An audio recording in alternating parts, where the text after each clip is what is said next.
Hey guys, it's Thea. How's it going? Welcome back to the In the Garden of the Goddess Secret Member Space. Today's video is we went on a little adventure. This is after the fact because I was not smart enough to film an intro, but the neighbors and I, so the lady who lives across the road from me and then the one who lives down the street from me, all on old, oh sorry, there's dirt in my eye. Ugh. Ouch. She messaged me and asked me if I wanted to go to this, have a garden tour at this woman named Anna's house. So I'm like, sure, let's do it. So we all got together, went out this morning bright and early, and we went to check out her really absolutely wicked and cool garden, which is, it's a zone 4 garden, I think. So it's very different to like mine. A little bit further south, a little bit warmer, but it was still absolutely amazing. So we went, we checked it out, and I got a bunch of wonderful little bits from there, which we're going to take you around. I'm going to show. But she also had a garden center there at the same time too, so I picked up a bunch of new plants too. So I thought I would take you guys along with me today and check out and see the little garden babies. Oh, we're having a visitor. Hey Arthur. Am I supposed to be out? Am I supposed to be outside planting my new plants? Probably should. Yes, I probably should. I'll give you a little heads up after. Plant haul, woo, for the garden. I only got a couple. I was very good. We, between the three of us, could only get enough to fill the car that we were in, so I had to be good, and I was good. And I don't think I particularly missed any plants that I was like, oh my gosh, I wish I could have this. So I think I did good. I got five plants. So I'll show you those after. It'll be very fun, very exciting. But otherwise, let's look. Let's go have a look at Anna's garden, her zone 4 garden in Canada, and have a look around. I don't want to have to narrate this too much, but just kind of give you a rough rundown of what the kind of nature of this garden is. There's two main kind of areas. One area was this full sun, gravelly rock garden filled with succulents and other really heat tolerant, drought resistant plants. Very quite beautiful. Don't get too attached to that butterfly, by the way. Some petaludicide coming in shortly, but this was kind of the dry area of the garden. Lots of kind of full sun conifers. There was yucca, cactus, succulents. It was really quite neat and a very kind of different type of garden for this sort of area for us here. It then kind of quickly transitions once you hit the trees to a more woodland area. So this is kind of a transitional space, I guess, like mid sunshine. Got geraniums, some irises there. Very beautiful. Oh, he got it! Oh, did you get the butterfly buddy? Making sure there's no intruders.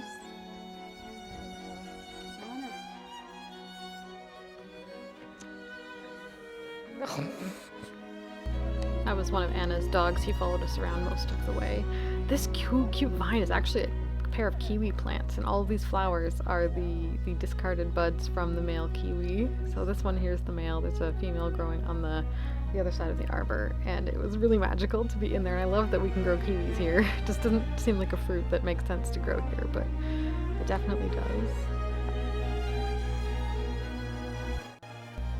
Here we start to enter the main woodland part of the garden, so lots of hostas and hellebores and astilbes and very happy shade-loving plants and beautiful old-growth woodland with the leaf litter. It was just beautiful. I love this part of the garden, just the way the paths kind of wound through the undergrowth. The only thing is the mosquitoes, but you kind of learn to tolerate them just for the absolute beauty of it all. So I have high hopes of being able to turn certain areas of where I live into something as magical and wonderful as this. And here's an example of some of the wood sculptures that were kind of dotted throughout in secret little spaces, marking certain areas. And it was truly magical.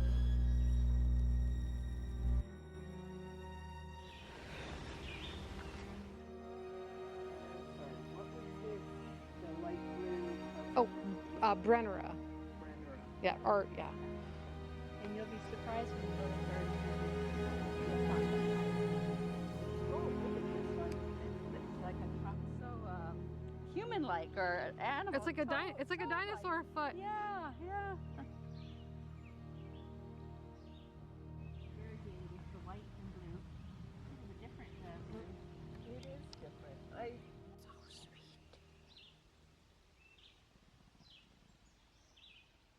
it's true. Like you could just, like I could.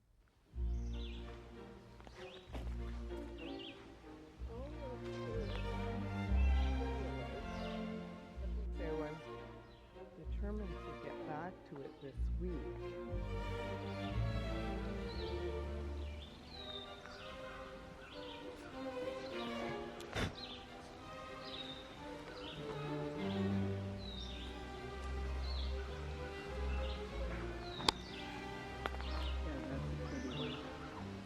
Really nice.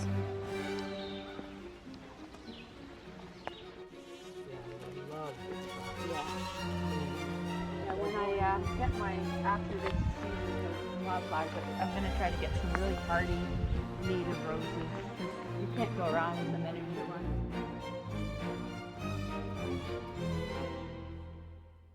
The perfect time, even another day may not do it, but yeah, they're incredible.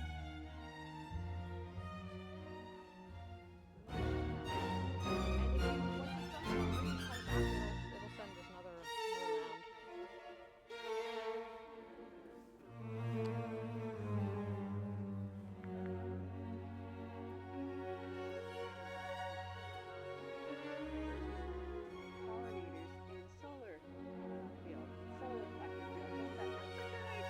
Or yeah, like I bought a couple at the United.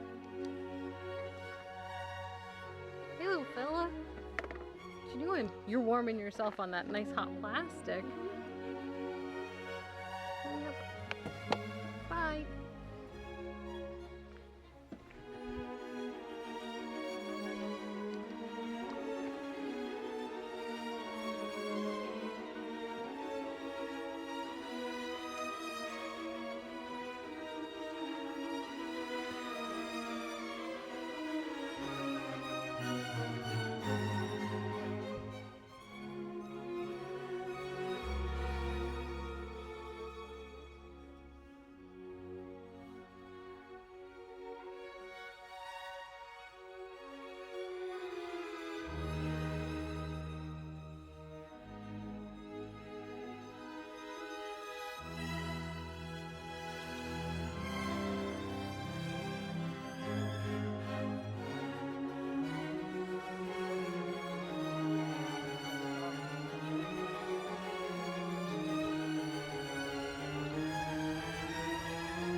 And here you can start to see all of the work Anna's put in to make it into a functioning gardening center as well. And it's brilliant how, you know, we don't really have a lot of places like this that have the gardens you can tour as well as shop. It's brilliant and genius, and more places really should do it. But I really had the best time getting all excited and primed with a beautiful showcase of all of her wonderful plants. And then, oh look, which ones would you like to take home? It was just so lovely. I could have stayed there all day. I'm surprised I came home, to be quite honest. yeah, okay, I might give it a try. If I'm not going to, I have to do a walk around. Look at it.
Happy girl in a car full of plants.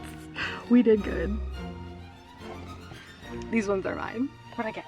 I got a columbine, mock orange, hellebore, a little iris, and a, oh gosh, thalictrum. Amazing. I've never seen a thalictrum at a garden center here before, so super excited. My gosh, what a day. So yeah, that was amazing. That was so fun. It was a great time. I usually don't spend that much time with these particular neighbors, but it was great. I really enjoyed their company and they learned a lot from me about plants. When both of them know that they're actually kind of amazed at my ability to pull Latin names out of my butt for plants, but I guess it's just when something is your special interest slash hyper focus, it was for a while, and I learned very much a lot about plants in a very short amount of time. So I'm handy to have around if you have plant questions. But okay, so the plants. The first one that caught my eye was the columbine. I absolutely loved the varieties of columbine they had, also known as Aquilegia, and of course it was like perfectly blooming right now, and mine at home are also blooming right now, and I know they're so easy to grow from seed, but it was only $10 and it was just so beautiful. So this dark purple, almost black with little white centers, a double one. It's gonna go in my columbine garden, which I can see out the window from right here. I'm like looking at it right now. Oh my gosh, it's so good. So it's gonna go in there, probably next to the rose. I think most of the things I picked up today are actually gonna go in that garden. It's like a high traffic location, kind of prime real estate in the garden department. It gets morning sun, a little bit of afternoon shade, protected from the majority of the heat, so things tend to do really quite well there. I also got the most beautiful iris. It's not like a regular iris, like the big blousy ones. It's a Siberian iris, Iris siberica, and I have one that's like a dark purple, almost blue, that's about to bloom, but this one is like a dusty pink with like yellow streaks and a little bit of like burgundy throughout the middle. I became instantly obsessed as soon as I saw it, so that went into the cart. So that had to come home with me, absolutely. They had the most amazing selection of hellebores, which you saw from the footage. Like there were so many hellebores just in that shady garden area. So amazing. So I picked up one, oh, I forget the name of the variety, but it's like a white colored flower with a raspberry pink outer petal edge. And I think there's some yellow in the middle. So anyway, I don't have one like that. And I thought it was beautiful, so I got it. And so they usually, sorry, this is me gonna complain, garden centers usually want like $40 or $50 for a hellebore, which is ridiculous. But she had them for like, it was like $23 or something. So I got it. I was very excited about that. Probably should have got more. If anything, I probably should have got more hellebores because I love them so much with my whole heart. But I've got a good collection going, and in theory they do seed themselves, so I want to kind of try and maybe do some selective crossbreeding, which could be fun. Arthur, can you sit? Arthur, sit down. Good boy. Maybe he'll stop panting now. So we got the columbine, the hellebore, the iris. What's the other thing? Got that guy. Oh, and the sorry, I'm saving the best for last. Second to last is the thalictrum. I have not seen, I've heard of thalictrum. I've seen it gorgeously in other gardens on Gardener's World. It's really tall, and usually I've seen it as pink, but this one was like a purple. It was like a deeper lavender, like a pinky flash to it. It's beautiful. Anyway, so I was obsessed with that, and I definitely had to pick that up. So I've got a beautiful thalictrum to put in. And the last but not least, I got the most amazing mock orange. I've got two already, but I think both of them are singles. This is a bigger flower, and it's a double flower, and I'm in love with this plant. It's a mock orange. It's called that because the blossoms look like orange blossoms, and they have a slight orange blossom smell to them. And I'm obsessed with orange blossom smell, so that came home with me, obviously. So it's gonna go in that garden as well. It's blooming beautifully right now. It's got more buds ready to go. It's just so amazing and so lovely. So I'm enamored with my mock orange. Philadelphus. Is that true? I think Philadelphus is the correct Latin name for that one. But again, it was only $28, which in Canadian is like really not that much, so I was very excited about that. So that's my little plant haul from Anna's Perennial Garden and Garden Tour. I hope you guys enjoyed watching the little run through of the place. It was so magical, just the little shady gardens. It gave me lots of inspiration about like how to decorate, how to create things out of woven twigs and sticks, and I need a bench. I think the main takeaway from this adventure was that I need a bench somewhere because it just looked amazing and I wanted to sit in it, you know? A bench in an ideal spot. Like, a garden isn't complete without a bench, I think. So I need a bench. So yeah, so that was my day. I hope you guys enjoyed. Stay tuned. I've been in the process for like a week of filming a video. Here, I'll give you, if you've made it this far in this video, I'll give you a little sneak peek of what's going on in the next main channel video. I'm renovating, redecorating the witchy room. So it's getting revamped and that'll go up soon. I'm just waiting on a couple of pieces to finish and then actually do the finishing, and then I'll show everybody the new situation up here, because it is a little bit different. I don't know if you can tell from behind me, there's a shelf there now, there's stuff and things, and I've got a new desk chair coming. That's what I'm waiting on. I'm waiting on the desk chair. I'm really excited about it, because mine is just an old wooden chair and my back is wrecked. So yeah, anywho, I will leave you with that. Thank you so much for being here. I really appreciate it. Now to the garden to go plant some plants. And I'm so excited about planting those plants. Am I not, Arthur? He is. He panted the whole, I'm sorry, it's just gross and disgusting. Smudge is now here too.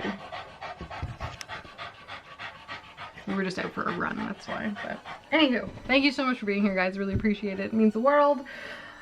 Have a great afternoon, and I will see you soon.